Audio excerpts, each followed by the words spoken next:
Chapter 16. Only a Prelude.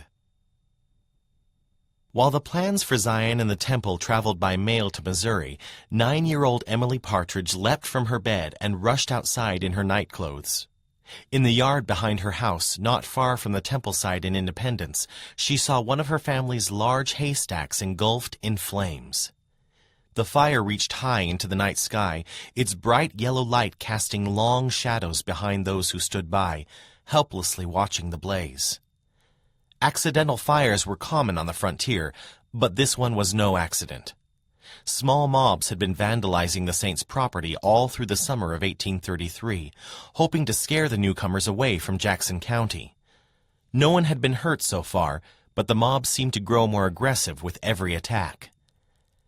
Emily did not understand all the reasons why people in Jackson County wanted the Saints to leave. She knew her family and friends were unlike their neighbors in many ways. The Missourians she overheard in the streets had a different way of speaking, and the women wore a different style of dress. Some of them walked around barefoot in the summer and washed their clothes with large paddles instead of the washboards Emily was used to in Ohio. These were trivial differences, but there were also major disagreements Emily knew little about. People in Independence did not like that the Saints preached to Indians and disapproved of slavery. In the northern states, where most church members had lived, owning slaves was against the law, but in Missouri, enslaving black people was legal, and the longtime settlers staunchly defended it. The fact that the Saints usually kept to themselves did not help ease suspicions. As more of them arrived in Zion, they worked together to build and furnish homes, cultivate farms, and raise children. They were eager to lay the foundation of a holy city that would endure through the millennium. The Partridges' own house, situated in the middle of Independence, was a step toward making the town into Zion. It was a simple 2-story house lacking the refinement of Emily's old home in Ohio, but it signaled that the Saints were in Independence to stay. As the blazing haystack showed, it also made them a target. With tensions rising between the Saints and their neighbors in Jackson County, William Phelps decided to use the pages of the local church newspaper to calm fears. In the July 1833 issue of the Evening and the Morning Star, he published a letter to immigrating church members counseling them to pay their debts before coming to Zion to avoid being a burden on the community. In writing this and other words of advice, he hoped that Jackson County residents would read the paper too and see that the Saints were law-abiding citizens whose beliefs posed no threat to them or the local economy. William also addressed church members' attitudes toward black people. Although he sympathized with those who wished to free enslaved people, William wanted his readers to know that the Saints would obey Missouri's laws restricting the rights of free blacks. There were only a few black saints in the church, and he recommended that if they chose to move to Zion, they act carefully and trust in God. "So long as we have no special rule in the church as to people of color," he wrote vaguely, "let prudence guide." Samuel Lucas, a county judge and colonel in the Jackson County militia, was livid when he read the letter in the Evening and the Morning Star. In Samuel's mind, William was inviting free black people to become Mormons and move to Missouri. William's statements discouraging black saints from settling in Missouri did nothing to calm his fears. With mobs already harassing the Saints in Independence and nearby settlements, it was not hard for Samuel to find others who agreed with him. For more than a year, town leaders had been rallying their neighbors against the Saints. Some had distributed handbills and called town meetings, urging people to drive the newcomers out of the area. Initially, most of the locals thought the Saints were harmless fanatics who pretended to receive revelations, heal by the laying on of hands, and perform other miracles. But as more and more church members settled in the county, claiming that God had given them independence as a promised land, Samuel and other town leaders saw them and their revelations as threats to their property and their political power. And now, William's letter stoked one of their greatest fears.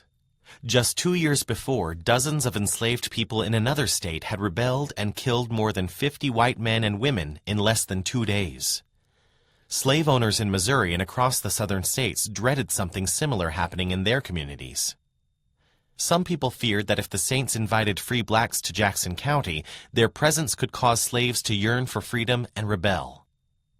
Since there were laws protecting the saints' freedom of religion and speech, Samuel and the others understood they could not put down this threat through legal means, but they would not be the first town to use violence to drive unwanted people from their midst. Acting together, they could expel the saints from the county and get away with it. Town leaders soon met to take action against the newcomers. Samuel and others listed their complaints against the saints and presented the statement to the people of Independence. The document declared the town leaders' intention to drive the saints from Jackson County by any means necessary. They appointed July 20th for a meeting at the courthouse to decide what to do with the saints. Hundreds of Jackson County residents signed their names to the statement.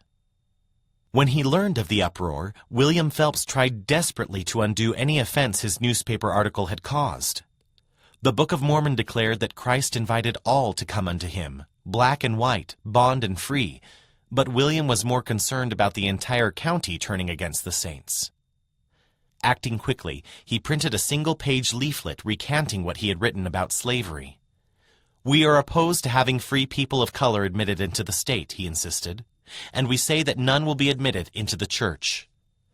The leaflet misrepresented the church's stance on baptizing black members, but he hoped it would prevent future violence.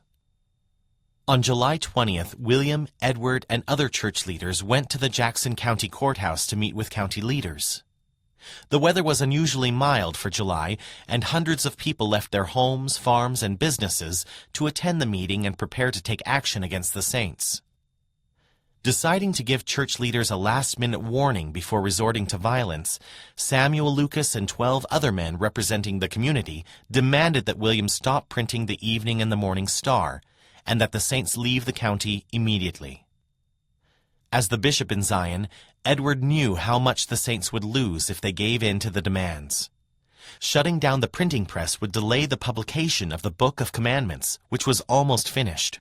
And leaving the county would mean not only losing valuable property, but also giving up their inheritances in the Promised Land. Edward asked for 3 months to consider the proposal and seek Joseph's counsel in Kirtland, but the Jackson County leaders refused to grant his request. Edward asked for 10 days to consult the other saints in Missouri. Community leaders gave him 15 minutes. Unwilling to be pressured into a decision, the saints ended the negotiations. As the Jackson County delegation left, one man turned to Edward and told him the work of destruction would begin immediately. Down the street from the courthouse, Sally Phelps was at home on the ground floor of the church's printing office, tending to her sick newborn. Her 4 other children were nearby. William had left hours earlier to attend the meeting at the courthouse. He had still not returned, and Sally anxiously waited for news of the meeting. A heavy thump rattled the front door, startling her and the children. Outside, men pounded a large log against the door, trying to break it down. A crowd of men, women, and children formed around the printing office, some cheering the men on and others watching in silence. Once the door broke open, armed men rushed into the house and dragged Sally and the children into the street. They threw the family's furniture and belongings out the front door and smashed windows. Some of the attackers climbed up to the second floor of the printing office and dumped type and ink onto the floor as other men began to tear the building down. Standing with her children huddled around her, Sally watched as men broke the second-floor window of the printing office and tossed out paper and type. They then heaved the printing press out the window and sent it crashing to the ground. In the chaos, a few of the men emerged from the printing office with their arms full of unbound pages from the Book of Commandments. "Here is the Book of Revelations of the Damned Mormons," one of them shouted to the crowd as he threw the pages into the street. Crouched together beside a nearby fence, 15-year-old Mary Elizabeth Rollins and her 13-year-old sister Caroline watched as the men scattered the pages of the Book of Commandments. Mary had seen some of the pages before. She and Caroline were nieces of Sidney Gilbert, who operated the Saints store in Independence. One evening at their uncle's house, Mary had listened as church leaders read and discussed the revelations on the newly printed pages. While the men talked, the Spirit came upon the meeting, and some spoke in tongues while Mary interpreted their words. She now felt a deep reverence for the revelations, and seeing them lying in the street upset her. Turning to Caroline, Mary said she wanted to get the pages before they were ruined. The men had started to pry the roof off the printing office. Soon, they would pull down its walls, leaving nothing but rubble. Caroline wanted to save the pages, but she was frightened of the mob. "They will kill us," she said. Mary understood the danger, but she told Caroline that she was determined to get the pages. Unwilling to leave her sister's side, Caroline agreed to help. The sisters waited until the men turned their backs, then sprang from their hiding place and grabbed as many pages as their arms could hold. As they turned to retreat to the fence, some men caught sight of them and ordered them to stop. The sisters gripped the pages tighter and ran as fast as they could into a nearby cornfield as two men followed after them. The corn was 6 feet high, and Mary and Caroline could not see where they were going. Throwing themselves to the ground, they hid the pages beneath their bodies and listened breathlessly as the two men tramped back and forth through the corn. The sisters could hear them getting closer and closer, but after a while, the men gave up the search and left the cornfield. Emily Partridge and her older sister Harriet were fetching water from a spring when they saw a mob of about 50 armed men approaching their house. Taking cover beside the spring, the girls watched in terror as the men surrounded the house, drove their father outside, and marched him away. The mob led Edward to the public square, where a crowd of more than 200 people surrounded Charles Allen, another saint who had been captured. Russell Hicks, who had led the town meeting earlier that day, approached Edward and told him to leave the county or face the consequences. "If I must suffer for my religion," Edward said, "it is no more than others have done before me." He told Hicks that he had done nothing wrong and refused to leave town. "Call upon your Jesus!" a voice cried out. The mob shoved Edward and Charles to the ground, and Hicks began stripping off the bishop's clothes. Edward resisted, and someone in the crowd demanded that Hicks let the bishop keep his shirt and pants on. Relenting, Hicks tore away Edward's hat, coat, and vest and turned him over to the mob.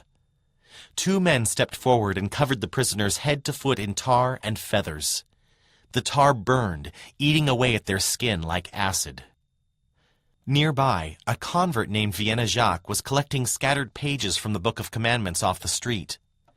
Vienna had consecrated her considerable savings to help build up Zion, and now everything was falling apart. As she clutched the loose pages, a man from the mob came up to her and said, "This is only a prelude to what you have to suffer." He pointed to Edward's haggard figure. "There goes your bishop, tarred and feathered." Vienna looked up and saw Edward limping away.